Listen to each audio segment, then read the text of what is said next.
السلام علیکم ورحمۃ اللہ وبرکاتہ۔ ناظرین، آج مہنگائی کے اس دور میں اپنے غریب بہن بھائیوں کا خیال رکھنا کتنا ضروری ہے، اور جن لوگوں کے پاس سب کچھ ہونے کے باوجود، سارے اسباب ہونے کے باوجود، نعمتیں ہونے کے باوجود، پیسہ ہونے کے باوجود وہ اپنے غریب بہن بھائیوں کا خیال نہیں کرتے تو وہ کتنے گنہگار ہوتے ہیں۔ آئیے سنتے ہیں مفتی طارق مسعود صاحب کی زبانی۔ ویڈیو کو آخر تک پورا دیکھیں، اگر پیغام اچھا لگے تو دوسروں تک شیئر کریں۔ کیا پتہ آپ کے شیئر کرنے سے کسی کو خیال آ جائے اور کسی کی زندگی بن جائے۔ پہلے بیان سنتے ہیں، اس کے بعد بات کرتے ہیں۔ وہ یہ کہ آج ایک بھائی غریب ہوتا ہے اور ایک بھائی کیا ہوتا ہے؟ بے پناہ مالدار۔ اس مالدار کو خود سے غریب کو پوچھنے کا خیال نہیں آتا بے شک کہ یار تیری حالت کیسی چل رہی ہے، تیری انکم کتنی ہے، سیلری کتنی ہے، گھر کا رینٹ کتنا ہے، تو آٹا دال گھی بچوں کے اسکول کی فیسیں کیسے مینیج کرتا ہے۔ عام طور پر بھائی جو مالدار ہوتا ہے اس کو منہ سے یہ اگلنے کی توفیق نہیں ملتی کہ خود سے پوچھ لے جا کے۔ وہ قرآن کہہ رہا ہے یہ سب سے پہلا حق کس کا ہے؟ یہ پوچھنا بھائی بہنوں کا۔ اگر بہن مالدار ہے اس کا بھی حق ہے کہ پوچھے بھائی کے بارے میں کہ بھائی تو 40,000 میں تیری تنخواہ ہے، بیوی 3-4 بچوں کے ساتھ کرائے کے گھر میں تو کیسے گزارا کر رہا ہے؟ یہ اس غریب بھائی کے ذمے نہیں ہے کہ وہ دوسرے بھائی کو بتائے، بلکہ دوسرے کے ذمے ہے کہ وہ اس کے بتائے بغیر خود سے پوچھے۔ اس سے نہیں پوچھتا گنہگار ہوگا۔ ایک سونے کے نوالے کھا رہا ہے، دوسرے کو لفٹ ہی نہیں کراتا۔ ہم تو حیران ہوتے ہیں یار، یہ تو جب اللہ نے آپ کو پیسہ دیا، خدا کی قسم اس سے بڑی خوشی کا کوئی موقع نہیں ہے کہ آپ اپنے بہن بھائیوں کی کفالت شروع کر دو۔ تو ایسا مزہ ہے اس میں، تو مٹھاس ہے اس عمل میں، اتنا اچھا لگتا ہے آدمی خرچ کرنے والا بنے، مزہ ہے اس میں۔ یہ کام کنجوس لوگ کر رہے ہوتے تو حیرانگی ہوتی۔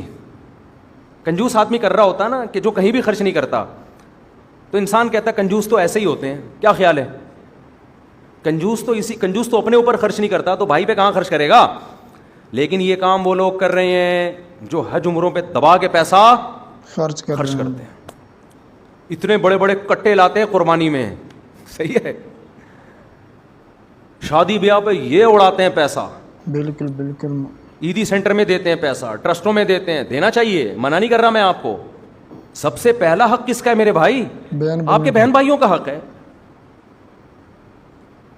دیتے نہیں ہے پہلی بات، اور اگر اگلا مانگ لے تو جیسے نیمو نچوڑ ہوتا ہے نا، اس نے 900 روپے مانگے تو گن کے 1000 کا نوٹ دے کے 100 روپے واپس۔ حضرین، آپ نے مفتی صاحب کا بیان سنا۔ حقیقت میں آج ہمارے معاشرے میں اسی طرح ہو رہا ہے۔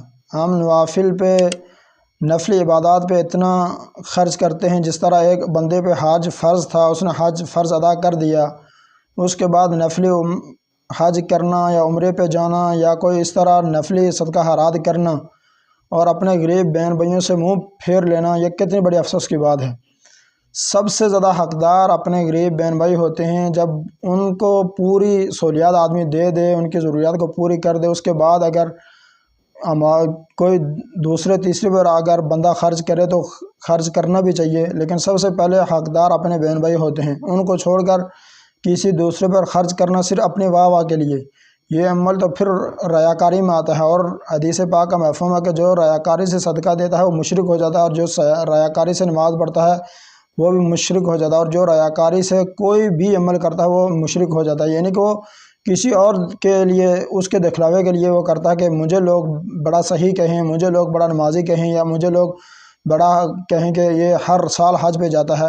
تو یہ ایسی عبادات ہیں جو کسی اور کے لیے کرنے کی وجہ سے بندہ مشرک ہو جاتا ہے۔ تو اللہ تعالیٰ سے دعا، اللہ تعالیٰ ہمیں حقیقی معنوں پر، دین پر چلنے کی توفیق عطا فرمائے، اور آج مہنگائی کے دور میں اپنے غریب بہن بھائیوں کا خیال رکھنے کی توفیق عطا فرمائے۔ پیغام اگر آپ کو اچھا لگا تو اس پیغام کو لازمی دوسروں تک شیئر کیجیے، اور ہمارے یوٹیوب چینل حافظ خرم کو ضرور سبسکرائب کیجیے، اور اگر آپ ٹک ٹاک پر دیکھ رہے ہیں تو ہمارے ٹک ٹاک اکاؤنٹ حافظ خرم کو فالو کیجیے، تاکہ اسی طرح کی آنے والی ویڈیو آپ تک پہنچ سکیں۔ جزاک اللہ خیرہ۔